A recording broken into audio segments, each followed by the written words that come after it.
Hello, my name is Awais Ahmad and I am here to talk to you about data security and protection. During this module, we will discuss what data security and protection is, what we are protecting data from, and why we are protecting data. So, what is data protection and security? What is its goal? Data security is the process of protecting your most critical business assets, that is, your data, against unauthorized or unwanted use. This not only involves deploying the right data security products but also combining people and processes with the technology you choose to protect data throughout its life cycle. Enterprise data protection is a team sport. Let's talk about data security and protection in context of the confidentiality, integrity, availability, or CIA triad. You must protect the confidentiality, integrity, and availability of data at rest and in transit from intentional and unintentional attacks. What does all this mean?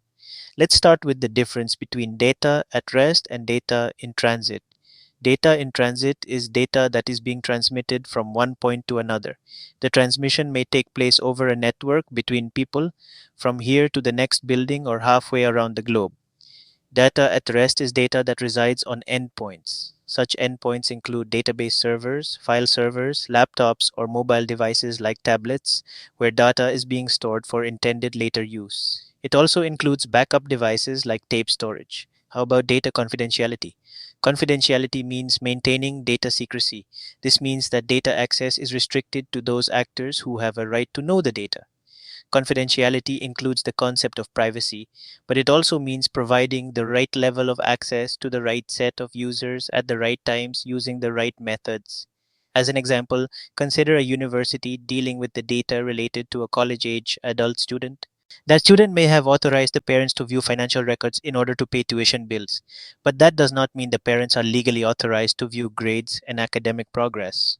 The student may themselves be authorized to view their grades and academic progress, but certainly not delete or edit them.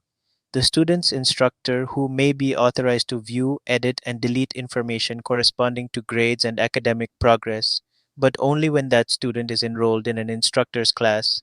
And even then, the instructor will probably not be legally allowed to view the student's financial information. Additionally, the instructor may be restricted to viewing the student's academic progress from authorized endpoints, such as a registered laptop connected through a virtual private network, not a smartphone connecting over on untrusted cellular network. Now let's turn to integrity of data. Ensuring the integrity of the data means making sure that the data is trustworthy and accurate and that it has not been tampered with. Integrity overlaps with confidentiality and that only those allowed to change data are permitted to do so.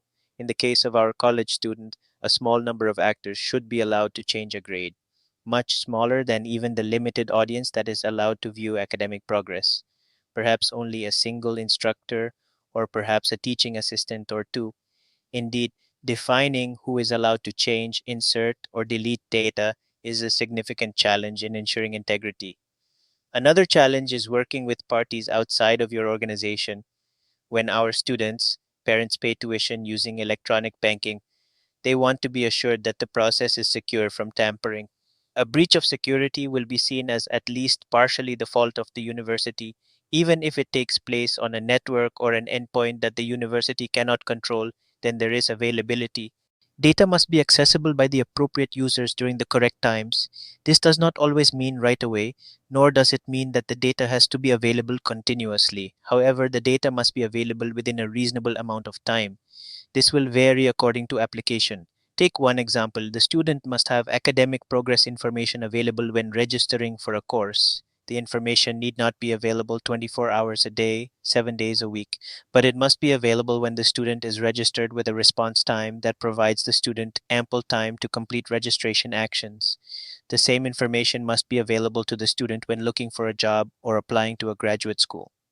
However, the time frame may be different. In this case, being able to respond in days rather than seconds will be acceptable. However, it is expected that the data be accessed years or even decades after it is created. Availability to a greater degree than confidentiality and integrity is affected by unintentional actors and third parties. Remember, data may need to be available for years or even decades. As an example, a natural disaster may jeopardize data availability either temporarily by cutting network connections, longer term by damaging application in database servers, or long term by destroying archive data. A planned network outage may inadvertently cut ties to access data. Carelessness can cause loss of backup tapes or drop a table from a database. There is also a different time frame in which breaches are discovered. Without careful data protection measures, violations of confidentiality or integrity may escape detection for weeks, months, or years. Availability violations tend to be discovered quicker, but not always, as in the case of losing a backup tape. So, what are we protecting data against? Data must be protected against deliberate and inadvertent or accidental attacks. When we think of data security and protection, our first inclination may be to think of only deliberate attacks, attacks by bad actors who wish to purposely compromise our system and damage or steal our data. Deliberate attacks are certainly worth our concern. Deliberate attacks can come in a variety of forms, such as a denial of service, socially engineered attacks, attacks from internal sources such as privileged administrators or users, as well as attacks from external sources. Attackers can have a widely varying level of skill, from inexperienced script kiddies who use tools or methods that they don't really understand, to motivated, disciplined criminals, to agencies of nation states with a higher level of skill and many resources. Returning to our example, the university system may be preyed upon by disgruntled employees, bored students trying to crack the system, more motivated students trying to facilitate cheating or change grades, outside criminals attempting to gain and exploit personal credit card information, or even foreign national agencies making a coordinated effort to steal valuable research. However, inadvertent breaches can be just as bad. These include such events such as failure of hardware, of weather or other natural disaster, or even innocent mistakes by well intentioned personnel or poorly implemented or insufficient procedures. Threat profiles are used to predict what threats, intentional and unintentional, might pose a threat to data and what measures should be reasonably considered to protect the data. This ties into the next point. Why do all of this? Understanding the costs of the attacks is important. This is challenging because some of these costs are difficult to quantify. You want to protect revenue and profits. Compromise of data can cut into revenue, and cleaning up after an attack adds cost, cutting profits. Also important is the reputation of your organization. Additionally, data protection and security solutions may be part of a digital transformation effort. Your organization may be moving services online or even creating new service offerings. Data protection is part of the foundation on which these transformative efforts can build.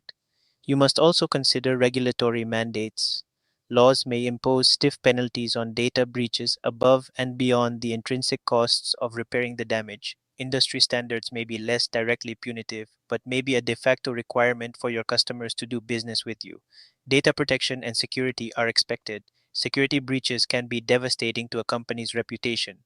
One tenet of security is not to spend more on security than an asset is worth, but in the case of brand or reputation, this worth can be very difficult to assess. We see data security and protection are necessary, but they are also challenging.